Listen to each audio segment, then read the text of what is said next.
The Cotswolds are renowned as an area of outstanding natural beauty. A retreat from the hustle and bustle of city life, you can enjoy the rolling hills, the lush meadows, and the trickling streams. Today, however, we're visiting Cotswolds Distillery so that we can understand what goes into this beautiful English single malt whiskey. We're going to be speaking with Global Brand Ambassador Rob, who will be taking us around the distillery and talking to us all about where the Cotswolds has been.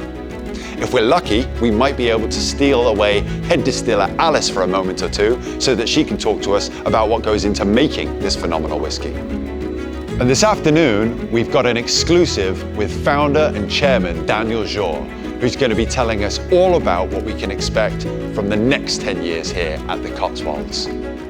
So, without further ado, here's the Cotswolds Distillery.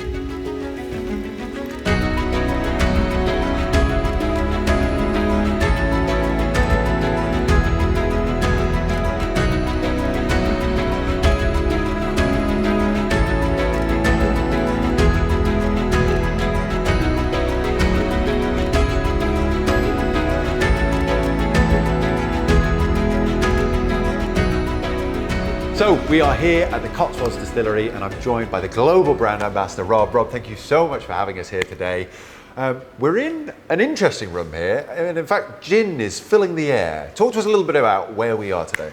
So we're actually in our first ever distillery. This is the distillery where from 2014 right through to 2022, this was where 99% of everything we made was done. We had gin and whiskey side by side, never crossing over. Absolutely. And behind us you can see our original whiskey stills, which are decommissioned now. And we have our 2,500 litre wash still, Proud Mary, because she keeps on rolling.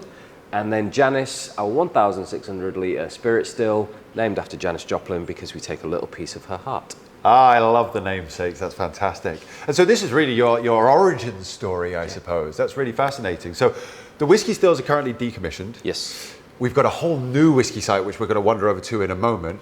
Is there any plans for these stills? What are you planning on doing with them? Well, we have previously, last year, we did high ester Jamaican rum for the entire year. So we did about 130 casks of that. And it was a really great endeavor, but 130 casks is enough.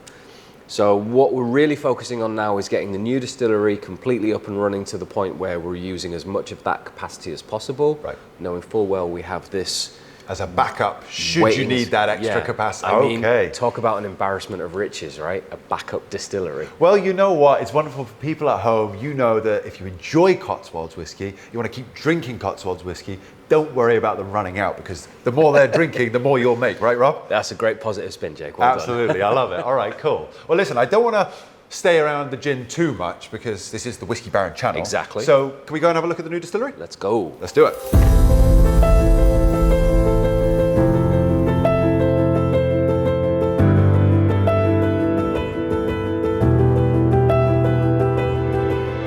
Now we're in the new distillery. Yes. This is where it's all happening as of 2022. Yes, that's fantastic. Right, yeah. Okay, we're standing next to this beautiful mash tun here, and I'm noticing only a couple of dings and scratches given how new it is. It's very fresh looking. It's beautiful when they look this fresh, isn't it? Yeah, I love it. Talk to us. What's happening here? What sort of work are you looking to create? What's the start process in order to create the Cotswolds single malt that we know and love? Yeah, I mean, mashing actually is a really important part for us. So the two real key differentiators for us when it comes to mashing is the fact that we run on 2 waters, not 3. Okay. So like M&H and like Balcones, we're running on 2 waters. We just feel that we're actually getting more of the fruit element that we need when it comes to transferring into fermentation. Okay. And we run it and then leave it to sit for about half an hour to 45 minutes so we get a clear wort. Right. Because it's really important that we don't have too much grain fragments that will translate into an alternative flavor profile.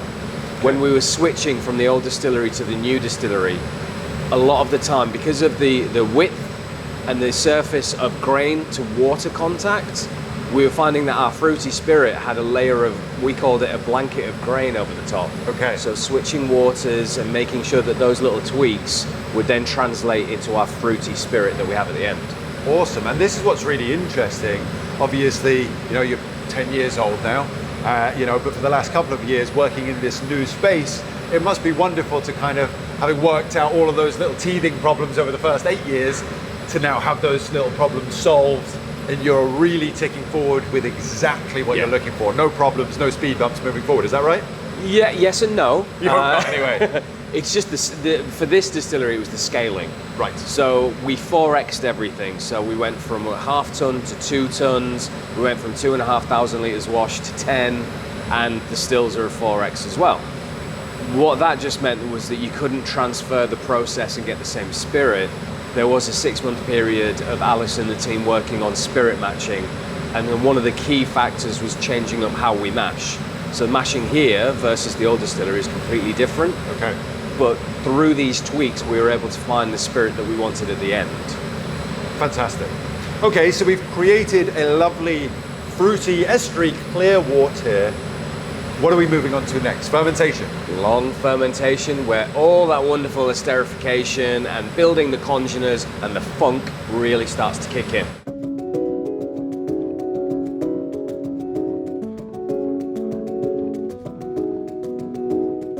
So Rob, we've journeyed over to your lovely stainless steel washbacks. Yes. 9 in total. Yes. 10,000 litres each one, so 90,000 litres in size. Yep.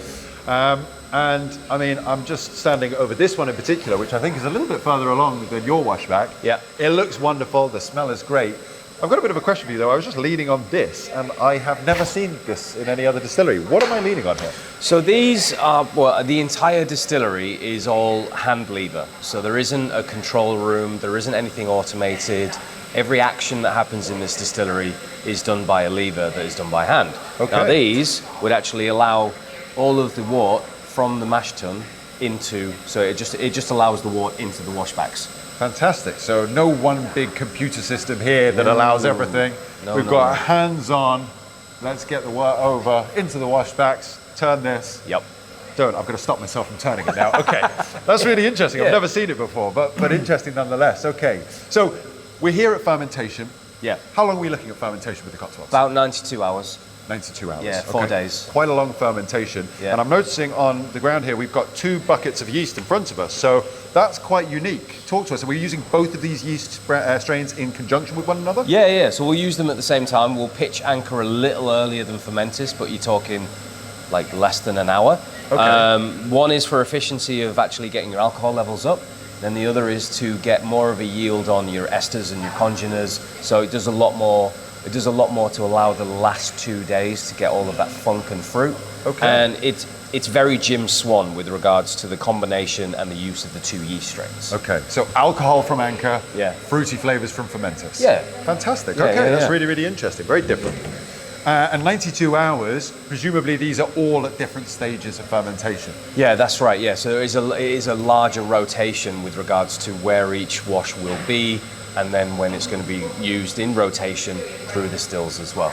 So it's quite a complex rotation of things. Absolutely. Timing is key, right? Yeah. And on that note, just interesting, you're not at capacity here yet, No. but obviously working towards capacity. I mean, is there the opportunity that 92 hours might be extended over a weekend, for example, if you do get to full capacity? Yeah. Or is it going to be 92 hours, we've hit the nail on the head, this is where the money is, we're staying right here? We do stay at 92 hours as much as possible. Okay. Ironically, it's more difficult to manage the less we distill. If we were running 2 shifts a day, 7 days a week, the rotation of the mashes would be so much easier. But because we're not running at full capacity yet, we do have to make sure that whatever we do is done in a 5-day period, so nothing's left for fermenting longer than it needs to. Right. Now, talking about leaving things fermenting for longer than they need to, appreciate that the standard is 92 hours. Yeah. Sometimes we get waylaid, different things happen. You were telling me quite an interesting story about maybe a parcel of stock that's been fermenting a little bit longer than 92 hours. Can we talk to the people at home about that? Well, we're gonna. Yeah, so we had a boiler break earlier this month. Okay. And, boilers are quite unreliable, these things happen, and we'd already actually mashed in and put through to fermentation.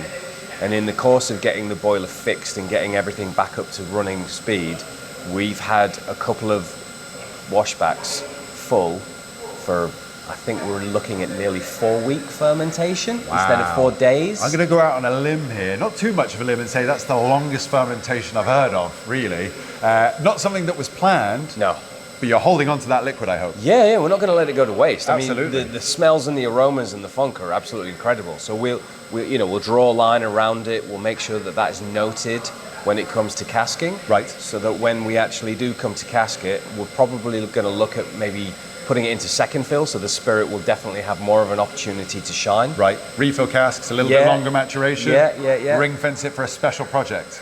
Ring fence it for when you call me. Okay, fantastic. Well, for all of you at home, this is what's great. Obviously, we're working towards a consistent product, something that everybody knows and loves as Cotswolds. It's not to say that sometimes little things don't crop up, plans change, and I love that you're a team that's agile enough to move with that, to take it under your wing, and just, this is still going to be Cotswolds, it's going to be something a little bit different. So definitely. Absolutely fascinating.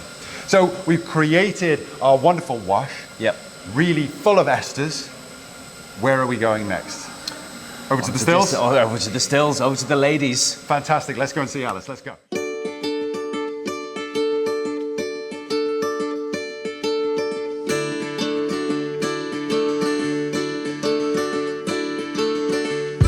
So we've moved over to the stills, and I'm actually joined by the head distiller here at the Cotswolds, Alice. Alice, thank you so much for taking time out of your busy day. We don't want to mess anything up here, so we will be brief. But we're at these beautiful stills. As the head distiller, how long have you been with the Cotswolds? So I've been here kind of 6.5 years, but I started as a bottling operative. So I've only really been distilling whiskey for about 2 and a bit years now. Okay, but you've learned the ropes. Yes, so I learned in the old distillery literally a few weeks before we commissioned this one. So it was like a last minute, learn to make whiskey quick and then take over Chucked this into place. the deep end. Yeah. Amazing. Well, I tell you what, you're doing a phenomenal job. What's the difference for you, obviously having learned over in the old distillery, which is 4 times smaller, is what I'm given to understand. These are much bigger stills. Obviously a lot more going on in the back end as well. So has that been a challenge for yourself? Or? The principles, I think once you kind of understand what the principles are of distilling, and you know, when you're operating a plant like this, the principles are always the same. You know, you check where your liquid's going, you bring the stills in a certain way. A lot of it is to do with safety as well as like the quality of the liquid. Right. And so actually all the principles are the same. It is just generally scaled up. I'd say the complexity of the pipework is slightly more, but it's, you know, it's actually quite comparable. The difference is how intimidated you are when you first start, really. Right. You're used to it now, though. Yeah. So these over there feels like a train set now, whereas I was intimidated by that before. For sure. That's fantastic. Well, look, you're obviously growing into your position here very nicely. So we've been taken around by Rob. Obviously, he showed us those lovely long fermentations, 92 hours as a standard. We come along here, it's into the low wines first. Talk to us. What are you trying to achieve here? What are we looking at time-wise?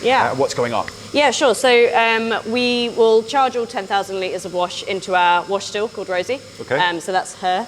And she will run for about 5.5 hours approximately. Okay. I would say, run relatively slow, low wines compared to what you could do on these stills. We run at about 600 litres an hour. You could go up to closer to 900 if you wanted to. For sure. But we just go that a little bit slower. Runs for about 5.5 hours, and we get, it's typically around an 8% brew going in, and we're getting about 24.5% low wines coming out at the end. And when you say a little bit slower, presumably this is all going back to what we're talking about from the very beginning of the process, about creating those esters, taking our time, making sure that we're getting all the flavour out of the whiskey. Plenty is that of right? reflux, plenty of copper contact, yeah. For sure, fantastic. Okay, so then it goes into the spirit still. Yeah. What sort of strength is it when it goes in there? So our charge strength is 30.5, which is slightly higher than industry standard. Right. And again, that's part of the Jim Swan's technique to have those kind of high ester spirits coming out the other side. Okay. So a 30.5% charge on Fanny, who is our spirit still. Okay. And we are taking a 7-minute heads cut, so we measure that by time. Okay. But That's that quite equates, short. Yeah, very short. Right. So narrow, high cut point. Right. And so very short heads cut of 7 minutes. And during those 7 minutes, all you're really doing is clearing the residual from the previous distillation. Right, the last of the faints, making sure everything's nice and clean, nice and fruity, and that Cotswold style coming off the end. Exactly, and then we want that super early flavour, so we're cutting across and we're starting at collecting at about 75% ABV. So start collecting at 75, and what do you go down to? It must be quite a narrow heart. Yeah, so 69. Wow, very narrow. So very narrow. Okay. Yeah. And so our spirit coming out this other side is about 74.5% in ABV, fresh off the stills. So for all of you at home, that's why Alice is keeping a super close eye on the spirit still here. She doesn't want me nattering on to get in the way of making this amazing liquid. All right, fantastic. So we're cutting between 75 and 69, but then we're putting into cask much lower at that industry standard of 63.5? We are, yeah. Fantastic. And tell us a little bit, as the distiller here, why is that so important, putting it into the cask at that strength? It's important for us to kind of balance what is sensible to do as a business and what is good to do for flavour. Okay. So we're flavour based all the way through, kind of as you've seen, but there are always practical implications of any choices you're making. So for me, something like strength at filling is, you can compensate for certain factors in other parts of the process. So going with a really well proven industry standard, it's a really risky move to start playing around with your filling ABV when you have no idea what the impact is going to be in X amount of years. Yes. To be putting down hundreds and hundreds of casks of stock, right, not knowing if by leaning away from industry standard, if you've made the right choice, is actually such a monumental risk that we started at 63.5 because it was kind of the right thing to do, so to speak. Okay. And then it's worked for us, so we've stuck with it. Fantastic. All right, cool. Well, listen, Alice, thank you so much for taking the time to show us all of this. I will get out of your way now. You keep making this wonderful Cotswolds whiskey and we'll keep drinking it. Sounds But we'll good. see you soon. All right. Thank you.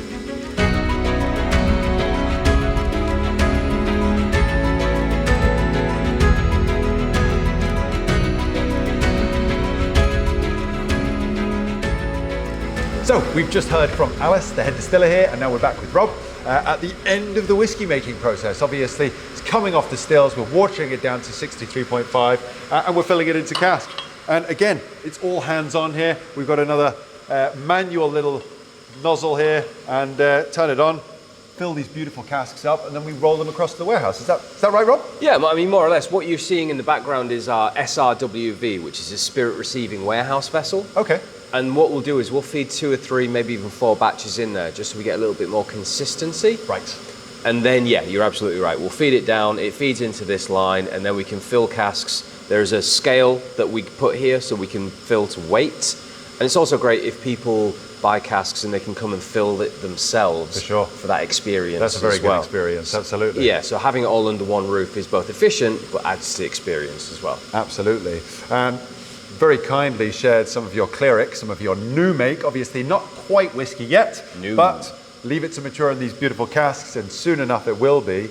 Let's see if all these esters, all these beautiful fruity notes we've been talking about throughout this whole process come across. And they absolutely do. It's fruity, it's malty.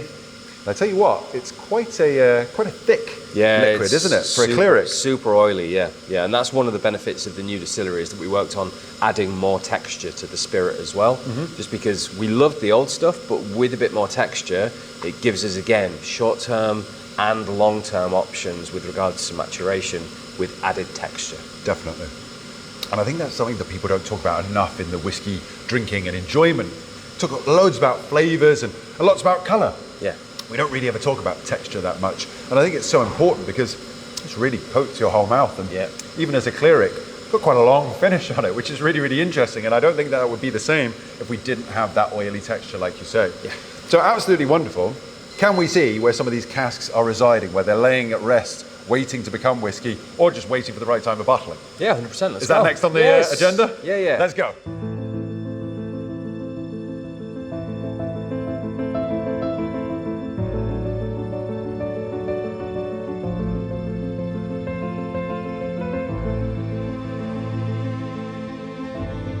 So Rob, unfortunately we've come to the end of our incredible tour here at the Cotswolds, and as with all good tours, they finish in a warehouse where whiskey is all around us, maturing, sleeping, waiting for the day that it might be bottled. Thank you so much for bringing us on this tour. For all of you at home, we're not going to spend too much time in the warehouse here because we've actually focused on a whole other piece of content just on warehousing with Rob. So you can check in on that otherwise. But you come on a tour here, Rob. Yeah. This is where you end up. Tell us a little bit about what's going on in here. What are these casks waiting for? So a lot of these casks that you see palletized, we kind of call this the waiting room. They're ready to go off to the other warehouses that we have close by. Okay. We have some investors' casks, so most of these with the signatures, they're privately owned.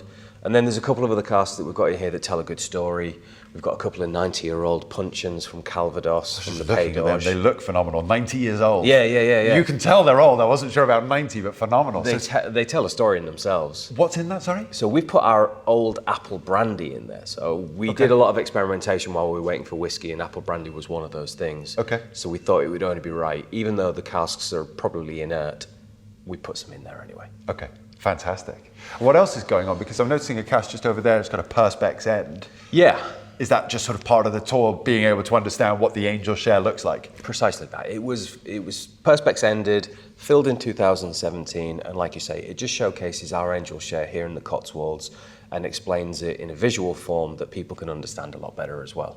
I'm actually quite surprised as to how high the angel share is here at the Cotswolds. I wasn't expecting it, but you're at about 5 or 6%. Is that am I right? Yeah, it's between 4 and 6. It's a scary amount, if I'm completely honest. It's a lot because I mean, looking at this cask, it has depleted an awful lot here.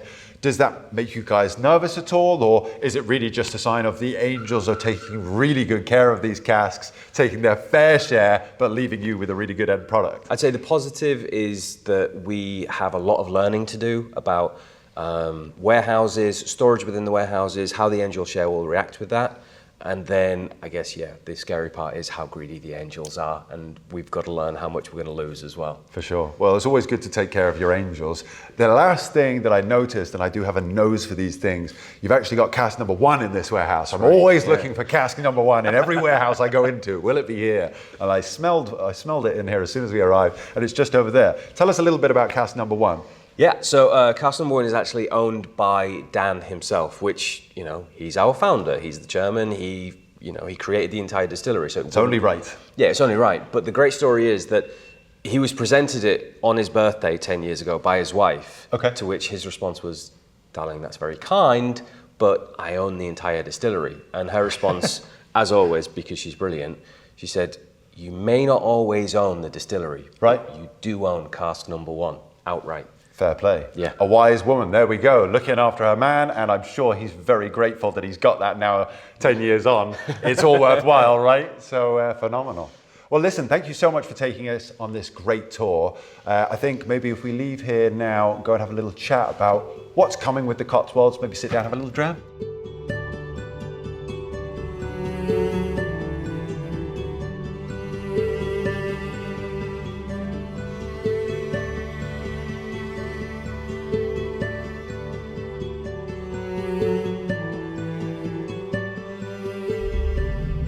So we have just come from the warehouse, and as I was saying to Rob, that's where the tour ends. But as he kindly reminded me, this is where the tasting begins. We're here in the tasting room at the very end of our tour. I'm actually joined by a very special individual. Not only have we been taken around by Rob, the global brand ambassador today, spoken with Alice, the head distiller, but I'm now sat down with Dan Szor, who is the founder and chairman here at the Cotswolds. Dan, thank you so much for taking the time to speak with us. Thank you. We really appreciate it. Thank you for letting us take a tour of your distillery today as well. It's phenomenal what you've achieved here over the last 10 years. Tell us a little bit about your journey into whiskey, because you had nothing to do with whiskey before the Cotswolds, really. Not at all. I was a whiskey lover. I was a whiskey geek. I think you could say that maybe just took it one step too far. Okay, that's a big step. Yeah, I decided I needed to build a distillery and make my own whiskey. But I did it out of a love both for single malt, which I'd been a fan of for many years, and a love of this beautiful place where we find ourselves, and realizing that, Scotland over the years has sold itself a lot on its natural beauty, and this place had nothing really lacking in that department. It's just a very different kind of beauty, a bit of a softer beauty, but incredible, sort of an hour and a half, 2 hours away from London, to find something that feels like England from another century, really. And it felt like, with local barley growing up and down the Cotswolds, it deserved to have a whiskey of its own. The perfect position. And it's amazing because, now we're, I think, over 50 English distilleries. But at the time of you setting this up, I think you were one of only 2 or 3. Yeah, absolutely. I had no idea this would happen at all. There were so many things I didn't know. This was just only one of many. But but I certainly didn't think that English whiskey was going to be a thing. Take off the way it has. I wanted to make a Cotswolds whiskey, really. I just wanted to make a whiskey that was sort of redolent of this place and unique, and a whiskey, frankly, that I would want to drink. That's really all that I kind of knew in terms of where I was going with this. And then, of course, it was just happy circumstance that another 50-odd distillers followed in my footsteps, many after having come here and seen this and said, hey, we could do this, which is fantastic. Absolutely. The fact that there is now this kind of growing category of English whiskey. So yeah, bright things for the future, I'm thinking. A bit of a trailblazer, I would say, definitely. And it's beautiful because, again, with so many distilleries in England now, I think setting is so key, and you have picked one of my favourite places in all of England, to be quite frankly honest. And the passion comes through in the liquid. It's something I really want to sort of talk about here, because you're a whiskey drinker, a whiskey enthusiast first and foremost. Obviously, a very astute businessman. You've achieved a lot here, but what really has struck me throughout this tour is the focus on quality. Is that something that you always wanted to focus on? Because a lot of these Scottish distilleries focus on age statements. It's 10, 12, 15, 18. It seems as though your range is very much focused on flavour, on styles, and on drawing people in. Am I right in saying that? It's very true. We are very much focused on flavour, and frankly, we didn't know that when we started out that we would have a great 3-year-old whiskey that we'd want to sell. We didn't know when our first whiskey was going to come out. Right. And I would argue that had it not been for the work that the amazing Dr. Jim Swan did with us, right. We would have the kind of whiskey that we do with the intensity of flavor, because Jim explained to us how to do that, how to make, first of all, a great distillate, and that so much relied on the quality of the wood. Yes. And so what we try and do, first of all, we try and demystify this for all of our tour guests, our visitors. It's not smoke and mirrors, it's not heather on the mountainside, it's not the hallelujahs. It's simply, if you make a good distillate and you put it in great wood, you do not need huge amounts of time. If you make a good distillate and you put it in a refill cask, you're going to need longer. So we always kind of, my explanation is always about the tea bag. You can use a tea bag 3 times, but every time you got to leave it longer in the water. Yeah, and so it's going to be a slightly weaker tea. What we've got up north is a lot of old tea bags, which will eventually make great whiskey. But where Jim's magic came in was in understanding the specific needs of new distilleries. Right. That just financially, you just can't wait for 10 years. Right. But for me, there was this pressing need to make a whiskey that I would actually want to drink.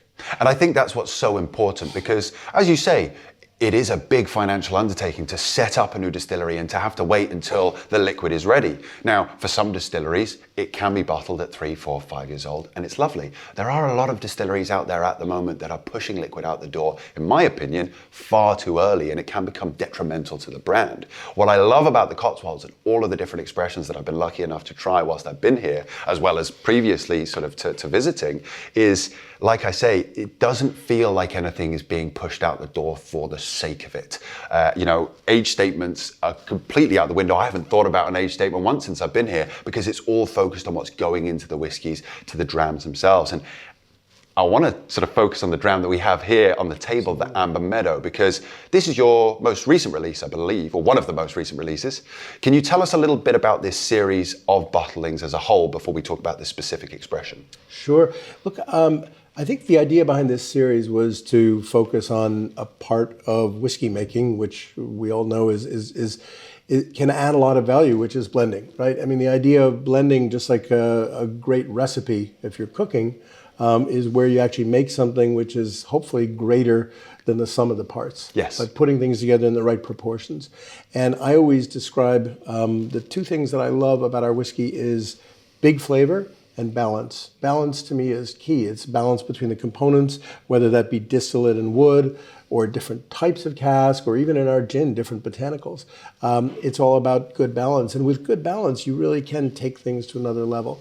And most of our whiskeys aren't about sort of opportunistic blending, if you will. They're about great wood, great distillate, great wood, and specific whiskeys in our range draw from specific casks. So we always know that Founder's Choice will be a 5-year STR cask, ex-red wine cask, or right. bourbon will be this and sherry will be that. But I thought it would be really nice as a limited edition every year to have something which allows our blender to have fun, to come up with something wonderful, to have free reign in our warehouse, to look at 5,000 casks of whiskey and just pick the ones that kind of she feels would be great. And this, I'm talking, of course, about Alice Pearson, who runs our new whiskey distillery as well, and who has a great palate. And so I was looking for a theme for this, and painting, art, seemed to be a great way of expressing the beauty that is around us, and then in turn allowing Alice to use her art of blending to try and come up with a whiskey that matches whatever painting we're recreating in liquid in a given year. So we've done this now 3 years in a row.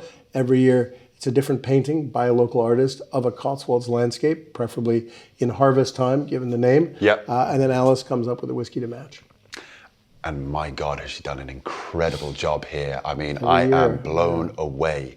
Is there a sort of a look ahead as to developing new styles within the range? Or do you feel that now you've actually got quite a complete range, I suppose? How do you feel about that?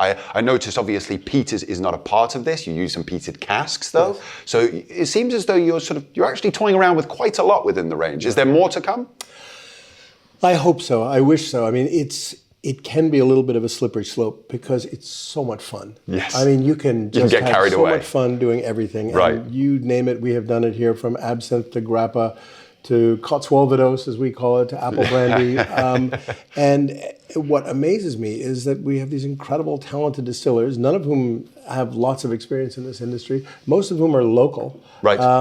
And who just somehow managed to pull out of nowhere, for example, as they did with when we made grappa, a grappa that's better than a lot of the grappas that I drank a fair bit of grappa that I've ever tasted. So the number of different things that they could do is incredible. And I would love to continue to do, and when it comes to just whiskey, for example, different mash bills, different cut points. Right.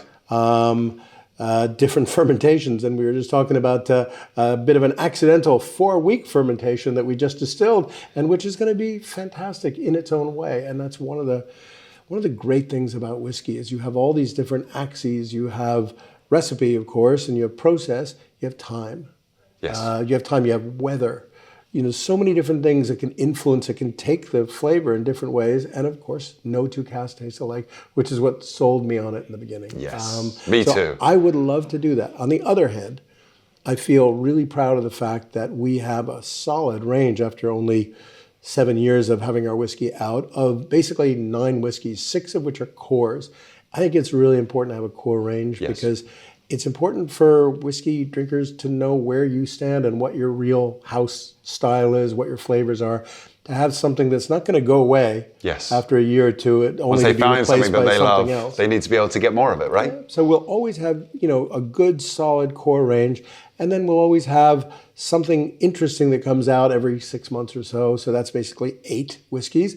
And then we have a single cask program, which is ongoing, where we can have lots of fun and be creative. The last 3 have been the choice of 3 people, including Rob, at the distillery. I basically just said, go find your favorite cask and let's just cask it and see what people think. Absolutely. So I guess, what I'm looking for now from this is I'm looking for the ability to make a lot of whiskey.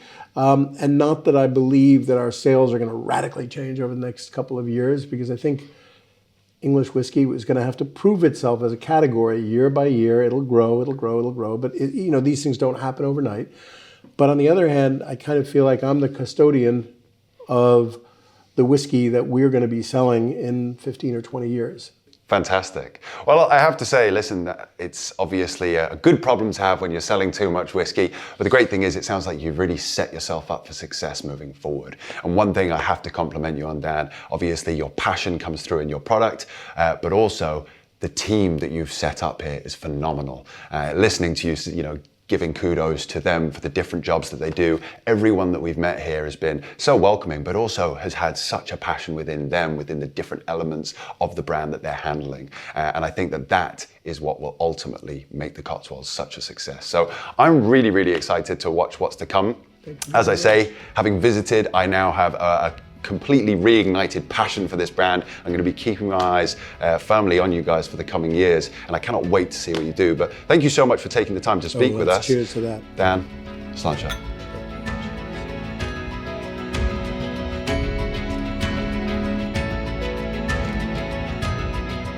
We had a truly wonderful experience at the Cotswolds, and I can highly recommend each and every one of you to explore further with this distillery. Thank you so much for joining us here on The Whiskey Baron. Until next time, Sláinte.